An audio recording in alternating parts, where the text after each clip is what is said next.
Okay, Assalamualaikum. Right, so seterusnya kita akan bincangkan exercise growth. Right, okay, kita tengok soalan yang pertama. Okay, dia kata figure 1 show the sigmoid curve of plant growth. Okay, dari sini kita nampaklah jelas. Okay, a sigmoid curve kat situ. Okay, kita tengok soalan yang pertama. Okay, soalan yang pertama simple je. Dia suruh kita namakan face W, X, Y dan Z. Okay, kita tengok gambar balik. Okay, W, X, Y dan Z. Right. So, untuk keempat-empat face ni jelaslah. W tu merujuk kepada lag face. Okay, X tu merujuk kepada log phase. Okay, Y tu adalah decelerating phase dan Z tu adalah stationary phases. Right. Okay. Okay, itu soalan yang pertama. Kita tengok soalan yang kedua. Okay, dia kata sinensis is usually occur from which phase? You all kena ingat balik. Sinensis ni sebenarnya bila pokok kita tu dah sampai usia paling matang, means dia dah berbunga dan telah berbuah. Okay, biasanya kalau tumbuhan yang mengalami fasa sinensis ni, dia akan mula daun-daun dia akan mula gugur, sebab lama kelamaan dia akan mati. Alright, so kalau kita tengok graf yang dia bagi ni, ingat tak masa saya terangkan tentang life cycle pokok jagung tu, right kan? Sampai at the end tu kita nampak pokok jagung tu dia layu kan? Alright, then bila dia layu sebenarnya dia mengalami sinensis. Okay, keadaan yang kita nampak dia mula layu tu adalah dekat sini, right? Okay, bila kita punya curve tu dah sampai pada bahagian stationary. Okay, ingat. Okay, so kita tengok soalan seterusnya. Okay, dia minta kita define term wet mass dengan dry mass. Okay, actually term ni you all juga boleh rujuk dalam buku rujukan you all lah. Kalau dalam cadangan jawapan saya, wet mass ni adalah overall mass of an organism in specific environment. Tetapi kalau dry mass ni, the mass obtained after all its water content has been eliminated through the drying. Okay, so soalan seterusnya, dia minta kita state 3 disadvantage of using dry mass dalam measurement of growth. Right, so di antara disadvantage menggunakan dry mass, satu, kita terpaksa bunuh organism yang kita nak measure tu. Yang kedua, kita tak boleh nak menggunakan organism yang sama kalau next time kita nak measure dia punya mass semula, right? Dan kita memerlukan individu yang lain yang ada dalam populasi tu yang mempunyai usia yang sama, saiz yang sama, untuk kalau kita nak mengira mass organisme tersebut. So itu adalah di antara 3 disadvantage penggunaan dry mass. Okey ya. Kita tengok soalan kedua. Okay, soalan kedua is definition growth. Definition saya letak permanent and irreversible increase in size of an organism over a period of time. Alright, so kita ada 3 phases of growth in organism. Kalau awak tengok, perkara ni saya sentuh di bahagian awal masa kita discuss tentang growth. Right, so 3 phases tu dia bermula dengan cell division, diikuti dengan cell enlargement, dan diakhirkan dengan cell differentiation. Itulah 3 phases growth of organism. Alright. Okay, kita tengok soalan seterusnya.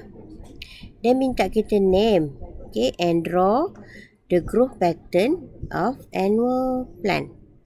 Ingat balik masa kita bincangkan tentang growth pattern yang melibatkan plant, right? Kita ada limited dengan unlimited kan? So antara dua tu, limited dengan unlimited tu, yang mana yang melibatkan annual plant? Kalau you all ingat balik, dia melibatkan limited growth curve. Right. So sebab tu name of pattern dia ni, growth pattern dia adalah limited growth plant. Limited growth plant ni pokok macam pokok jagung yang saya bagi tahu tu. So dia punya growth pattern dia bentuk sigmoid kan. So just lukislah lakaran bentuk graf sigmoid kat situ. Right. So itu lukisan growth pattern untuk annual plant, right? Yang menunjukkan limited growth curve, right? Kita tengok seterusnya, soalan yang ketiga. Soalan yang ketiga ni dia kata an experiment to determine the growth pattern of the first leaf in a bean species was conducted. So dia bagi kita data dalam tabel 1 ni, right? Then daripada data ni dia suruh kita plot graph menggunakan data dalam tabel yang pertama, right? So di sini apa yang kita boleh nampak, graf yang kita kena lukis mestilah melibatkan masa dan juga length dia ni. Right. So untuk jawab bahagian A1 ni, you all kena plot graf. Tak perlulah guna kertas graf, you all just lukis je graf, lakaran graf tu. Tapi jangan lupalah paksi dia kena betul. Sini adalah time kan, right? Dan paksi yang atas tu adalah length, right? So bila saya nampak ada paksi, ada nama paksi, and then you all lukis lah. Lakaran graf dia macam tu, dapatlah dua markah, right? So dia tanya which type of growth curve is shown by the graph in A1. So jelaslah graf ni menunjukkan absolute growth curve. Sebab kita ada lagi satu kan, absolute growth rate curve, tapi dia punya bentuk macam bell shape. Tapi sekarang ni bentuk dia sigmoid curve ni, so dia merujuk kepada absolute growth curve. Soalan B1. What is indicated by the linear phase of the growth curve? Right? Apa yang dimaksudkan dengan linear phase of the growth curve ni? Dia kata growth is directly proportional with time. Maknanya growth ni akan bertambah bila masa tu bertambah. Itu yang diterangkan dengan linear phase on the growth curve, right? Contohnya dia dekat bahagian sinilah linear phase. Bila masa bertambah, growth juga akan bertambah, right? Kita tengok soalan yang ketiga, B3 ni dia kata determine the period of the linear phase of the growth curve in A1. Untuk determine hari yang keberapa ni kita kena tengok data ke atas lah. Kita tengok data ke atas. Bila masa growth phase tu dalam keadaan linear, maknanya growth meningkat seiring dengan masa. So kalau you all tengok daripada graf tu, pada hari kedua hingga keempat dan hari 6 hingga ke-8, tengok. 2 hingga 4, 6 ke-8, nampak? Ada pertambahan length yang ketara dekat sini, nampak? Maknanya kalau kita tengok pada hari kedua dia 6mm, tapi bila reach to the 4th day dia dah 24mm. Nampak ada pertambahan length kat situ. Begitu juga pada hari ke-6 dan ke-8, nampak? Pada hari ke-6 dia punya length is 43. Dan lepas tu pada hari ke-8 kita nampak length dia bertambah juga, dah menjadi 61. Kalau dekat bahagian lain ni, dia punya pertambahan tu tak tinggi. Sebab tu kita hanya ambil pada hari 2 ke 4 dan juga hari 6 ke 8 sahaja yang menunjukkan growth kita dalam keadaan linear phases. Right. Right, kita tengok C. Based on the table 1 juga, dia kata determine the growth rate between the first and second day dan juga 4 and 10 day. Bila growth rate, awak ingat balik semula, macam mana kita nak cari growth rate ni, kita akan tolak kan. Kita tengok first dengan second day. Kita akan tengok ketinggian pada second day ni dengan ketinggian daripada first day. Kita akan dapat growth rate pada waktu tu. Begitu juga kalau soalan kedua ni, berapakah growth rate antara hari ke-4 hingga hari ke-10? Apa yang kita akan buat? Kita akan ambil bacaan pada hari ke-10 ni kita akan tolak dengan bacaan pada hari yang ke-4. Okey, kita tengok yang pertama dulu, antara hari pertama dan hari kedua.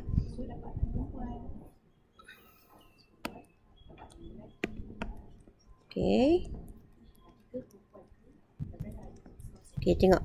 Hari pertama, dia punya length adalah 3 mm kan. Tapi hari kedua dia adalah 6 mm. Alright, so 6 tolak 3, so sama dengan 3. So berapa beza hari antara hari pertama dengan hari kedua ni? Adalah 1 hari, so bagi dengan 1. So maknanya sebab tu growth rate dia pada antara hari pertama dengan kedua adalah 3 mm per day.